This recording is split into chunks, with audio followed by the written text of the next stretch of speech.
ఆఫ్ఘనిస్తాన్ గగనతలంలోకి అక్రమంగా ప్రవేశించి దాడులకు పాల్పడిన పాకిస్తాన్కు తాలిబాన్లు గట్టి గుణపాఠం చెప్పారు. ఇస్లామాబాద్ పదే పదే తమ సరిహద్దుల ఉల్లంఘనకు పాల్పడిన నేపథ్యంలోనే ఈ మేరకు చర్యలు తీసుకున్నట్లు ఆఫ్ఘాన్ తెలిపింది. ఐసిస్ ఉగ్రవాదులకు ఆశ్రయం కల్పించొద్దని పాకిస్తాన్ను హెచ్చరించింది. కాబూల్తో పాటు ఓ మార్కెట్పై పాకిస్తాన్ బాంబు దాడులు చేసిందని, ఈ నేపథ్యంలోనే పాక్ దళాలే లక్ష్యంగా ప్రతీకార దాడులు చేపట్టినట్టు తెలిపింది. తమ సేనలు పొరుగు దేశానికి చెందిన 25 ఆర్మీ పోస్టులను స్వాధీనం చేసుకున్నాయని తాలిబాన్ ప్రభుత్వ ప్రతినిధి జబీహుల్లా ముజాహిద్ వెల్లడించారు. 58 మంది పాక్ సైనికులు మృతి చెందారని, మరో 30 మంది గాయపడ్డారని చెప్పారు. పాకిస్తాన్ కు నిద్రలేని రాత్రుల్ని మిగుల్చుతున్నారు తాలిబాన్లు. తాజాగా మరోసారి పాకిస్తాన్ సైన్యమే లక్ష్యంగా దాడులు చేశారు. ఈ ఘటన ఖైబర్ పఖ్తూన్ఖ్వా ప్రావిన్స్ లోని ఖైబర్ జిల్లాలో జరిగింది.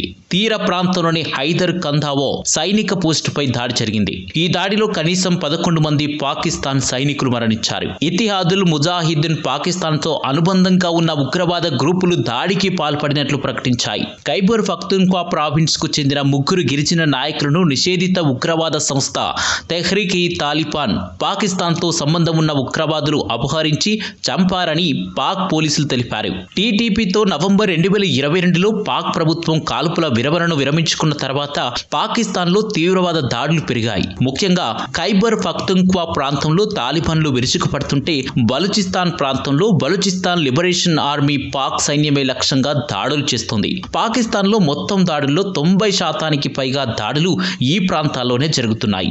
ఆఫ్ఘనిస్తాన్ గగనతలంలోకి అక్రమంగా ప్రవేశించి పాకిస్తాన్ వైమానిక దాడులకు తెగబడినందుకు ప్రతీకారంగా 11న అర్ధరాత్రి సమయంలో ఆపరేషన్ చేపట్టామని ఆఫ్ఘనిస్తాన్ రక్షణ మంత్రిత్వ శాఖ ప్రతినిధి ఎనయతుల్లా కోవారాజ్మీ తెలిపారు. కొద్ది గంటల్లో తమ లక్ష్యాలను పూర్తి చేశామని అన్నారు. పాకిస్తాన్ భద్రతా అధికారులు సరిహద్దు వెంబడి 6 కంటే ఎక్కువ ప్రాంతాల్లో 2 వైపులా కాల్పులు జరిగాయని తెలిపారు. 3 పాకిస్తాన్ సరిహద్దు పోస్టులను స్వాధీనం చేసుకున్నట్లు తాలిబాన్ దళాలు ప్రకటించగా, తమ దళాలు అనేక ఆఫ్ఘాన్ అవుట్ పోస్టులను ధ్వంసం చేసినట్లు పాకిస్తాన్ ప్రకటించుకుంది. తాలిబాన్ ప్రభుత్వ అధికార ప్రతినిధి జబీహుల్లా ముజాహిద్ మాట్లాడుతూ, మా ఆఫ్ఘాన్ ప్రభుత్వానికి కంట్లో నలుసులా తయారైన ఐఎస్ఐఎస్ ఉగ్రవాదులకు పాకిస్తాన్ ఆశ్రయం కల్పిస్తోంది. పాక్ లో తలదాచుకున్న ఐఎస్ఐఎస్ ముఖ్యులను మాకు అప్పగించాలి. ఐఎస్ గ్రూపు ఒక్క ఆఫ్ఘనిస్తాన్కే కాదు, యావత్ ప్రపంచానికే పెనుముప్పు అని ముజాహిద్ అన్నారు.